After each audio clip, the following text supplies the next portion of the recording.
Rush fans are some of the most loyal and musically educated fans on the planet, but right now a lot of them are angry, and I don't mean mild grumbling, I mean full-blown rebellion. Over the past few days and weeks, my channel has been flooded with comments about the upcoming 2026 Rush reunion plan, and honestly, some of these reactions actually shocked me. We need to break down exactly what fans are rebelling against. So number one, by far and away, is the ticket prices. Most common complaint you see with fans. A lot of people are already comparing it to the Taylor Swift level pricing, and there are platinum tiers, VIP bundles, and the rest of this stuff pushing the prices into the stratosphere. So people are saying if Rush isn't going to allow this, this is a form of fan betrayal. And I have something more to say about that at the end of the video and exactly how much control Rush has over the prices of their tickets, so stay tuned for that. Number two concern is Geddy's voice. A lot of fans love Geddy Lee, but they say that his voice has been shot for some time, and they're worried that he won't be able to sing up to an acceptable level on the 2026 tour. They think that his range has been diminished so much that the songs are going to have to be played in another key, and a lot of people are asking, is it even fair to charge premium prices if the vocals aren't going to be anywhere near what they used to be?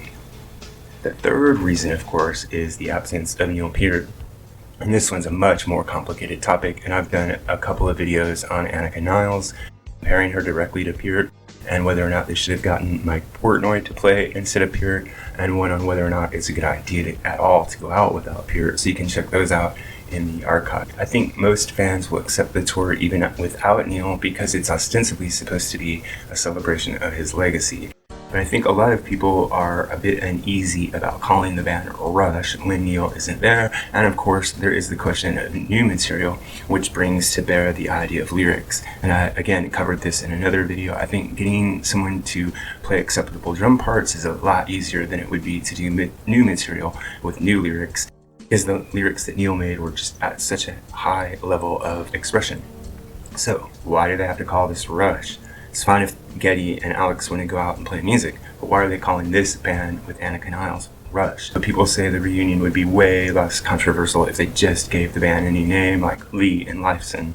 If you don't call it Rush, then you're not going to risk the Rush legacy. Well, there's a really simple reason why they didn't do that, and it's because if the band wasn't called Rush, nobody would pay attention. They wouldn't get the global media to look at what they're doing, and definitely not at the level to sustain an arena level tour. And I think everybody knows that, and this is another sign that, yes, maybe Geddy and Alex are thinking of the bottom line, but I don't think it clearly spells betrayal. Now, here's possibly the most important thing to think about in regard to the 2026 tour, which is the risk of the Rush legacy. Rush has a lot more to lose than a band like Motley Crue. If fans walk away believing that this was a cash grab, Rush will ruin everything they've done. I'll just lay it out just like that. Nobody will forgive them. Nobody will want anything to do with them anymore if fans sour on Rush. This is the end of Rush. They will never build back the trust they lose if this comes out to be a really poorly executed cash grab. In my video directly addressing the idea of whether or not Rush is in cash grab mode, I dug into the idea and came to the pretty firm conclusion that they're probably not. And the reason that I said that is because Rush has never behaved like a cash grab band. They've left money on the table plenty of time. But here's the thing, all the comments I'm seeing from my viewers and Rush fans has definitely made me step back and rethink the emotional impact that the reunion is having, even if it's not a cash grab, because the fear of it being one is very real. And I think that there is a ripple of unease going through the Rush fan base right now. Now, I said I would get back to ticket price question, and here I will. Now, from my understanding, this is how major arena tours work. Ticket pricing isn't totally controlled by any one person. It's not totally controlled by the band, but it's shaped by several factors, including the promoter, the venue, pre-sales agreements, any VIP packaging companies, and then the management. And yes, the band's team definitely has input on it. Geddy and Alex could request that the prices be kept fan-friendly, but they don't set the numbers seat by seat or row by row. And historic Rush has always been kind of hands-off when it comes to setting ticket prices. They let the managers and promoters take care of that. So I can go either way on this. I don't have definitive evidence that Rush is trying to keep the prices down, and I don't have definitive evidence that Geddy and Alex are trying to get the prices high. Now, my personal take on all of this is I still don't see a cash grab. I see two musicians trying to celebrate their history, reconnect with their fans, and honor Neil the only way they can, which is by playing. And I think they have some new material that they would like to release.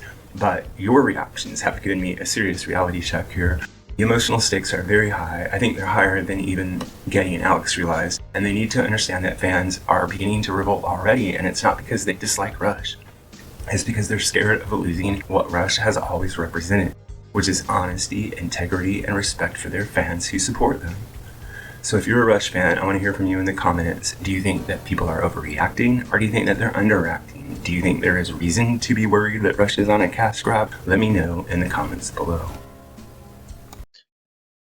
Music Guru here, asking you to help us on our march to 10,000 subscribers.